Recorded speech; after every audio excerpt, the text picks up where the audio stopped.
स्वीकार करने वाले हैं जी। सौरभ राजपूत जी आगरा से। राधे राधे। राधे राधे महाराज जी। महाराज जी, ऐसा भाव कैसे आए जब हम किसी व्यक्ति विशेष और भोग को देखकर आकर्षित ना हो और चिंतन भोगों से हटकर केवल और केवल प्रभु का ही रहे? नाम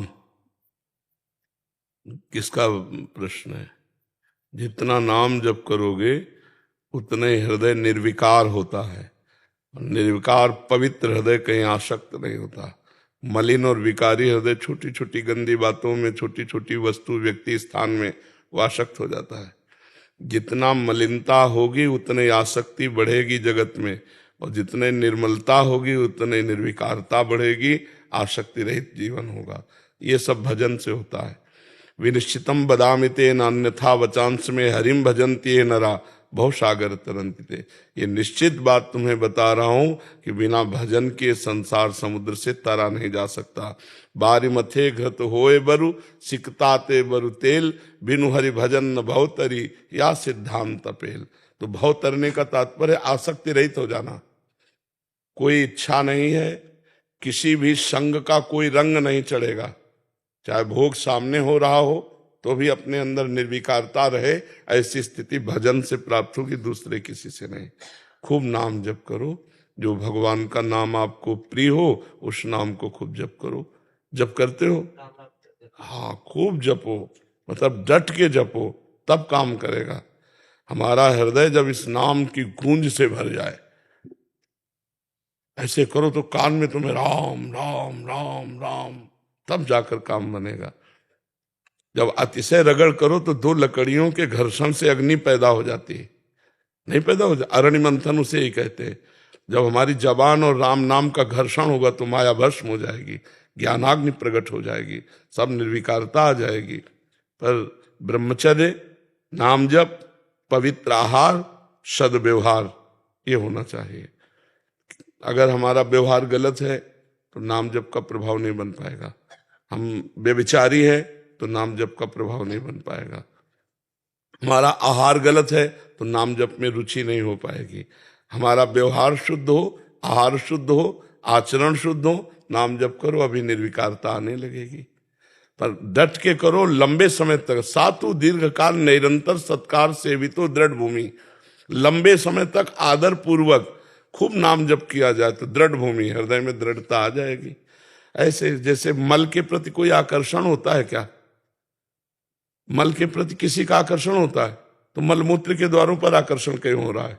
मलिनता, हृदय की मलिनता। और है क्या? क्या है? दुर्गंध युक्त घृणित पदार्थों को फेंकने वाले द्वार हैं। मलमूत्र के द्वार ही तो है शरीर में। कौन सी बात है? एक चमड़ी का ऊपर से ढका हुआ खेल है? नहीं, सब गंदगी भरी हुई है। इस पर आकर्षण अज्ञानता और मलिनता के कारण होता है। अगर हमारे अंदर शुद्ध ज्ञान आ जाए, बिल्कुल कोई आकर्षण नहीं होगा। तो हम निरपराध रहें, हमारे द्वारा कोई पापाचरण न हो, हम अच्छा पवित्र भोजन भगवान को अर्पित करके करें, कोई नशा न करें, दूसरे के साथ असत व्यवहार न करें, दूसरे को पीड़ा देने वाले वाक्य न बोले, दूसरे को पीड़ा देने वाली शरीर से क्रियाएं न करें। बस आनंद आ जाएगा। देखोगे आप अध्यात्म की चढ़ाई पर चढ़ने लगे। समझ पाए? हरनीत सिंह जी। राधे राधे महाराज जी। महाराज जी, जपे हुए नाम की संभाल कैसे करें? जिंदगी में ऐसी परिस्थितियां आती हैं कि कोई प्रियजन या पारिवारिक जन किसी शारीरिक रोग या आर्थिक तंगी में आ जाता है तो उनके लिए प्रार्थना करना अनिवार्य हो जाता है। अपने लिए भी कभी प्रार्थना करनी पड़ती है। महाराज जी, ऐसे में कब प्रार्थना करें? प्रार्थना और नाम जब सुरक्षित है, दोनों अलग अलग बातें हैं। नाम को दे के बात करना तो आप खुद दे रहे हैं, और प्रार्थना करना ये हमारा संबंध है प्रभु से। हमारे मालिक हैं, हमारे स्वामी हैं, हमारी जो आवश्यकता है हम उनसे प्रार्थना कर सकते हैं।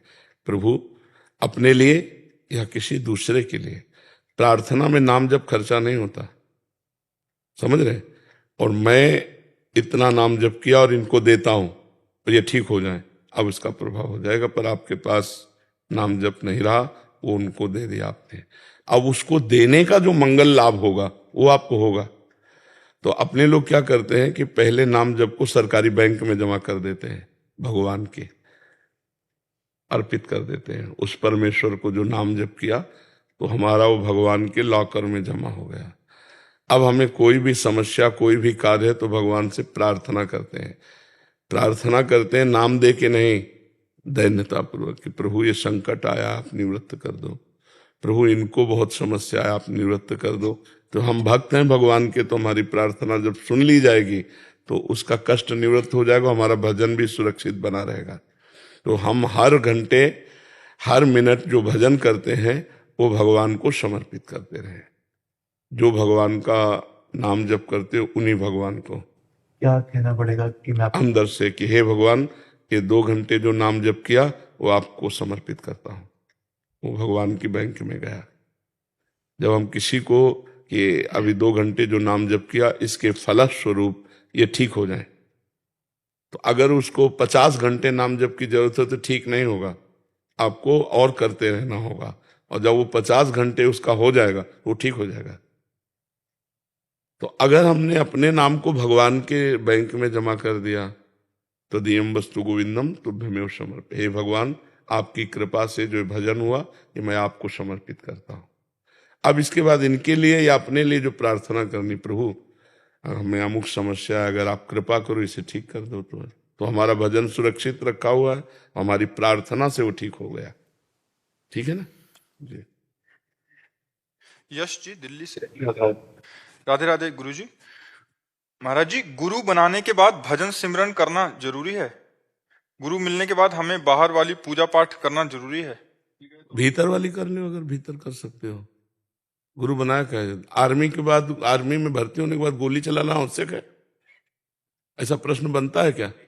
मतलब मेरे पेरेंट्स ने कहा था कि जैसे अब इन्होंने गुरु बना लिए, जैसे अब नवरात्र आते हैं तो ये व्रत नहीं रखते और जैसे प्याज खा लेते हैं, तो इनको वो पाठ तो नहीं चढ़ेगा, जैसे गुरु तो इनको कहते नहीं ऐसे करने के लिए। तो आप अपना प्रश्न कर रहे हो या अपने परिवार का? मेरे परिवार की तरफ से प्रश्न है क्या परिवार की तरफ से? कि जैसे उन्होंने गुरु बनाए अपने, हाँ। और जैसे अब नवरात्रि आते हैं तो हम व्रत नहीं रखते और प्याज का सेवन भी कर लेते हैं, पर हमारे गुरु ऐसा कहते हैं नहीं कि प्याज छोड़ो और व्रत रखो, तो मैं कहीं उसका पाप तो नहीं लगेगा? गुरुदेव ने वो सिद्धांत बताया नहीं इनको कि प्याज लहसुन छोड़ना चाहिए, व्रत रखने चाहिए, बट ये रखते नहीं है और प्याज लहसुन का भी सेवन करते हैं, तो ऐसे में क्या अपराध लगेगा शिष्य को? आपको चाहिए कि गुरु बनाना, गुरु उसी को बनाए जिसको सम्यक ज्ञान हो, सिद्धांत का उपदेश। केवल कंठी बंधाना गुरु थोड़ी होता है। हमारी दिनचर्या कैसी चलनी चाहिए, हमारा खान पान कैसा, हमारा उठना बैठना बोलना कैसा होना चाहिए, अगर ये नहीं तो गुरु का मतलब क्या? केवल कान फूंक देना, कंठी बांध देना, मनमानी आचरण करो तो तुम्हारा कल्याण हो जाएगा क्या? नाम जब तुम करते हैं कि जैसे तीर्थ स्थान पे जाना, ये जरूरी है या नहीं है? बिल्कुल जरूरी है, क्योंकि हमको जैसे हम तीर्थ स्थान जाते हैं तो हमको मंगल में पवित्र परमाणु मिलते हैं, उन्हीं के बल से तो हम भजन करते हैं। हम पवित्र भोजन करते हैं तो हमारे विचार पवित्र रहते हैं। हम पवित्र संग करते हैं तो हमारा पवित्र आचरण होता है। क्योंकि हमारे ये आचरण बने रहे तो नाम जप का मतलब क्या रहा?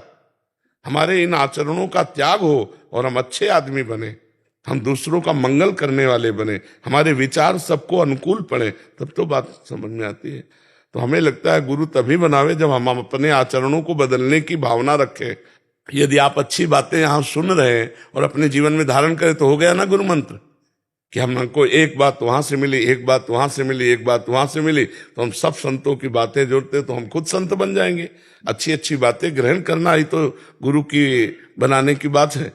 गुरु के मुख से अच्छी बातें सुनना, गुरु के मुख से भगवान की बातें सुनना, नियम की बातें सुनना, मंत्र सुनना, नाम सुनना, हो गया गुरु का संबंध। अब केवल नाम जप करने की बात को तो पापवंत कर सहज स्वभाव, भजन मूर्ति भाव न काओ। जो गंदा भोजन करेगा, पाप आचरण करेगा, वो भजन नहीं कर सकता और ड्रामा करता है। नहीं तो आप नाम जप करो और देखो गलत आचरण करके यदि आपका हृदय न जलने लगे तो हमें बताना। आपका हृदय जलेगा कि यार मेरे से क्यों हो गया, मैंने ये क्यों खा लिया, मैंने क्यों पी लिया, मैंने क्यों देख लिया, और रोएगा कि यार भगवान मेरे को सामर्थ्य दो कि आगे से मेरी गलती ऐसी ना हो। समझ पा रहे हो आप? तो ये